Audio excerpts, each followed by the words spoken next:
What's up, Saiyan Army? Welcome to the video. So today we're going to be taking you guys through my full week of workouts. So for those of you guys who may not like the current program that you're running, maybe want to improve upon it, or maybe just want to change things up, grab a pen and paper and let's go.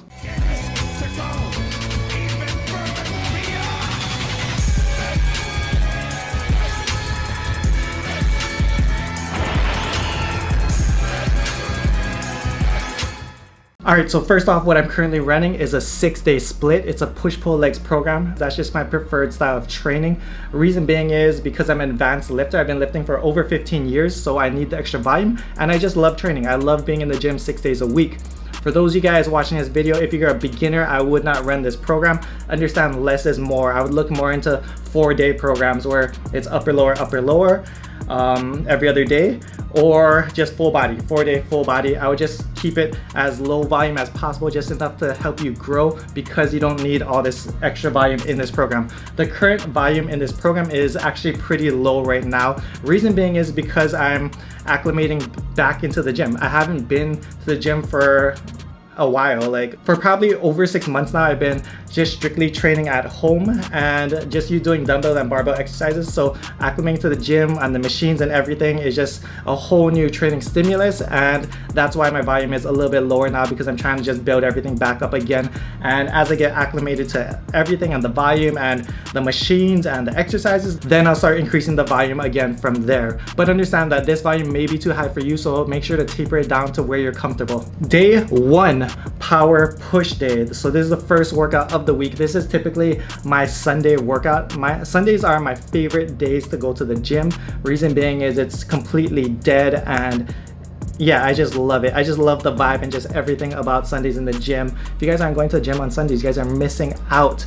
And for my favorite day, I also do my favorite workout, which is a power push day. And reason being is that's the exercise that I typically excel in, which is like bench press and overhead press are two of my stronger lifts. I'm not the most strong person, but for my weight, I can get pretty decently strong at it. Also keep in mind there's multiple different ways to run push-pull leg splits. The most common way is your first set of push-pull legs will be a power variation, so it'll be lower reps, higher weight, and then you'll rest. And your second set of push-pull legs will be lower weight, higher reps. So you'll have a power set and a hypertrophy set, and that's the most common way. I adjusted it slightly, which you guys will see, but keep in mind that's the most normal way to run a push-pull legs program. So the first exercise we're doing is a bench press. We're doing 5x5. It's a power day.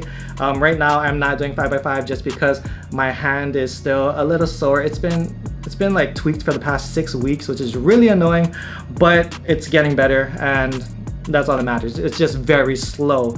So my rep range is typically higher, like 4x10. You guys have been seeing me do a lot of machines lately, and that's the reason. Next exercise is gonna be the behind the neck press. Now, don't do this exercise. I know this exercise gets a lot of hate, and I don't recommend it to anyone that it gives you any issues. If it doesn't feel good, don't do it. For those of you guys that like it and feel good and have the mobility to do it, then do it. But if not, then don't worry about it. You can also substitute like spirit bombs, any type of shoulder compound variation. So keep in mind, push workouts are gonna be your chest, shoulders, and triceps. Pull workouts are gonna be back and biceps, and legs.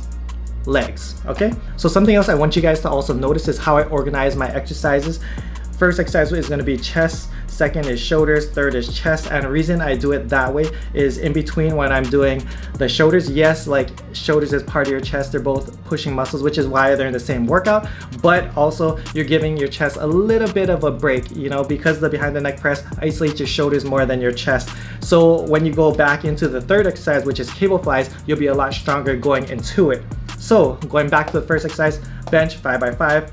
Second exercise is behind the neck press, which is a 4x10. Because we're going heavier on the chest, we're going lighter on the shoulders, and that's just how I like to balance things. Following that, you're doing cable flies, 3 sets of 20 reps. Like I said, chest, shoulders, chest, and you're also hitting your chest from a different angle. So something I'm also doing is I'm hitting the muscle from different angles, and I'm just doing exercises that I prefer and like. If you notice throughout this workout, a lot of these exercises are very repetitive. Reason being is I like to find workouts and exercises that feel good for me and my body, and I like to just get really strong at them and progress as much as I can. And if this is the exercise, I just like to crush all the gains and suck all the gains juice out of it, you know, just to get as much gains out of the exercise as you can. So that's what behind the neck press is for me right now. It's something that I just brought into the equation on the Smith machine. Next exercise is cable laterals, 3 sets, 15 reps. Now there's an exercise that I showed you guys in my last vlog, the Attack on Titan vlog, so go out and watch it if you guys haven't. Something I also changed is I'm facing the other way. Instead of facing the machine, I'm facing outwards, and I notice it just feels better that way.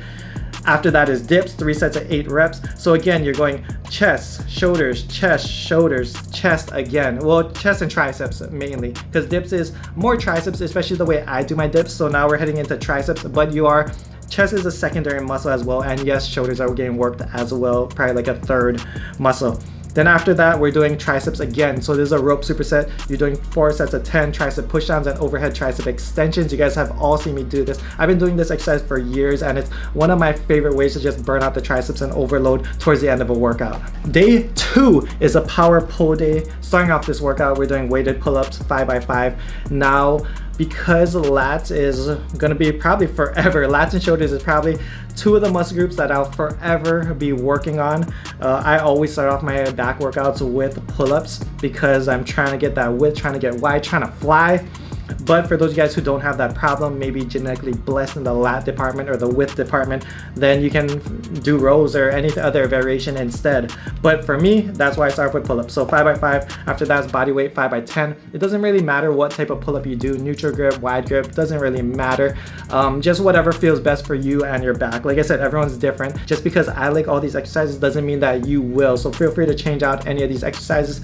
As long as they hit the same muscle group, then it's all good. If there's a heavy compound, then obviously keep it a heavy compound as well. Next exercise is the chest supported T-bar row, 3x12. This is my favorite machine as far as rowing goes, or horizontal rowing goes, just because it doesn't put any pressure on your lower back. You get like a crazy range of motion and contraction, especially the way I'm doing it now, where I'm trying to actually literally push the bar almost to the ground and get that full range of motion, hunching my back, rolling everything over just to grab as much muscle fibers as I can as I'm rowing. Next exercise is one arm pull downs, 3 sets of 10 reps. Also, the way I'm setting up this workout is you're starting with a vertical, then you're going horizontal, vertical, horizontal, and I try to kind of bounce it back and forth. Obviously it kind of changes later on throughout the workout, but from the pull-ups to the T-bar row, horizontal to vertical, to one arm pull downs, horizontal again, and it's again just letting those other muscles rest in between so you can hit the next exercise, as close to recovered as possible.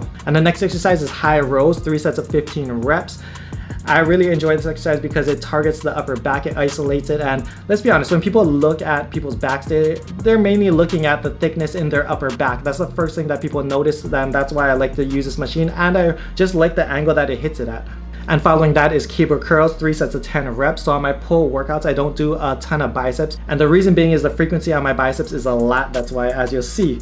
So after that, we're doing cable lateral raises, 2 sets of 20 reps. So I'm still hitting shoulders 4 days a week, trying to build those final form freeze delts. And this is one of the ways I'm doing it is on my pull workouts, I add a little bit of shoulders as well because I'm trying to keep that frequency high and that volume high. So after that, we're doing preacher curls, 3 sets of 20 reps, just burning it out. Day 3. Now this is the day when all the Yamchas start quitting. And this is everyone's favorite day. This is leg day. Now leg day is a little bit different because I don't change the workouts. I don't have a power or hypertrophy workout for that. And reason being is I kind of hurt my foot about a month ago during Muay Thai training.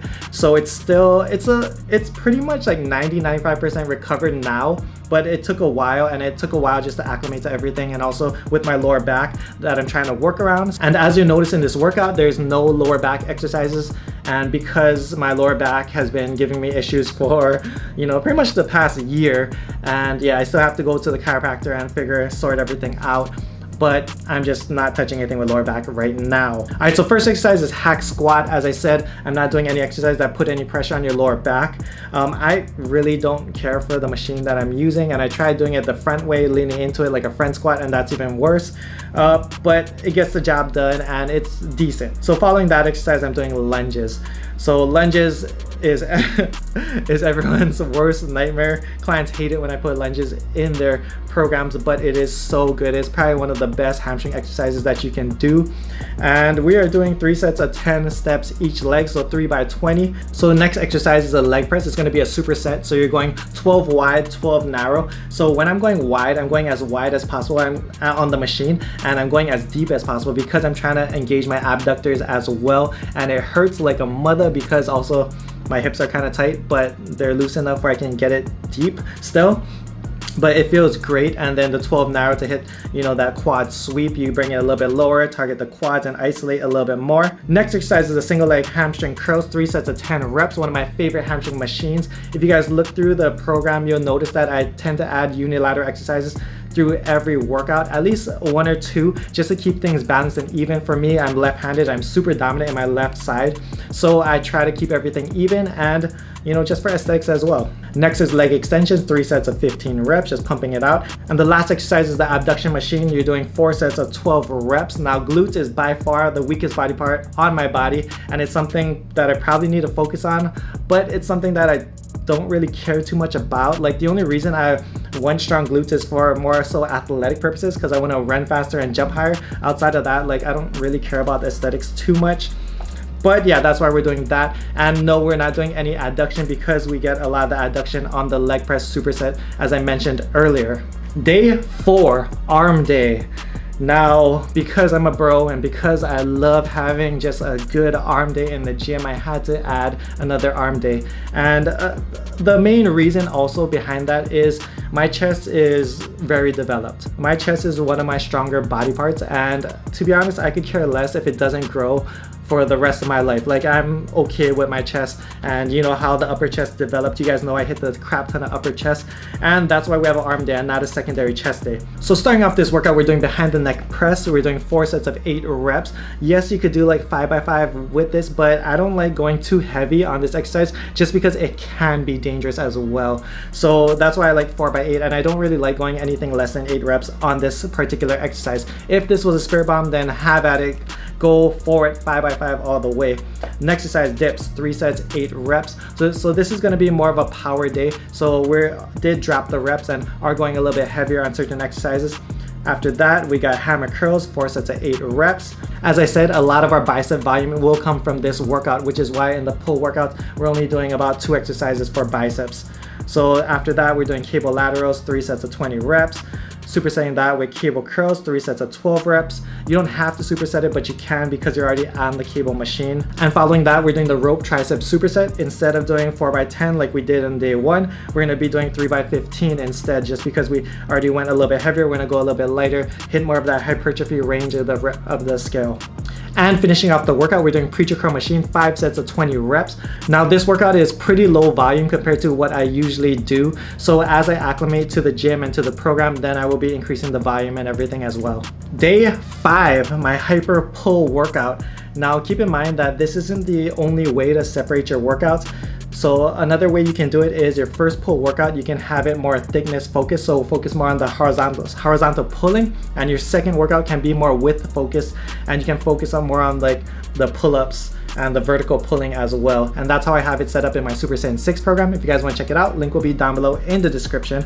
But starting this workout, we're doing pull-ups, 4 sets of 8 reps. Again, as I told you guys, I'm horizontally challenged, so I'm trying to get wide as hell. So it's going to be very width focused again. Following that, we're doing body weight pull-ups, 5 sets of 10 reps. So before, what I would do to warm up, I would do 5 sets of 10 reps to warm up, but I noticed that it was fatiguing me like just a little bit, like not a lot, but just a little enough where I felt like I could get a few more weighted reps if I did it after. So that's why I started doing my body weight pull-ups after, just for the extra volume. Again, trying to get wide as F. T-bar rows after that, 4 by 6 reps, so you're going a little bit heavier. So this is a little bit more width focused as well, even though yes, I'm still targeting the lats a lot One arm pull downs, we're doing 3 sets of 15 reps. If you go back to last pull workout, there's only 3 sets of 10. So again, just going in the higher rep ranges. Cable curls after that, 3 sets, 15 reps. Following laterals, 2 sets of 20. Following that, we did high row, 3 sets of 10, then preacher curls, 3 sets of 20. So what you notice is it's pretty much the same workout. I just increased the rep range on a lot of the vertical pulling, and on a lot of the horizontal rowing, I decreased the rep range and went heavier. So I did do a little bit more power for the rowing and a little bit more hypertrophy for the vertical pulling. All right, and after that is day 6, and that's leg day again. So for leg day, another thing you can do is you can also separate your workouts. You can do your first set of leg days where it's more quad focused, and your second set of leg days where it's more hamstring focused as well. I think legs are a big muscle, so I definitely would recommend that, and it's something that I will do moving forward once, you know, my foot is back to 100% and once I'm acclimated to the gym again and I'm making them saying gains and ascending again. So anyways, that's the end of the video. I hope you guys enjoyed it, and I hope you guys can take some of this knowledge and, you know, use it in the new year to ascend and make gains. For online coaching, email me gokuflex@gmail.com. I have a very limited amount of spots available for the month of December, but I do have a lot of spots available for the new year and January. So hit me up, gokuflex@gmail.com. For programs, check out sanearmy.com. Anyone who wants to lose fat, build muscle, and recomp, stay tuned because the book will be dropping very, very soon. See you guys next video. Much love, honor. Aloha.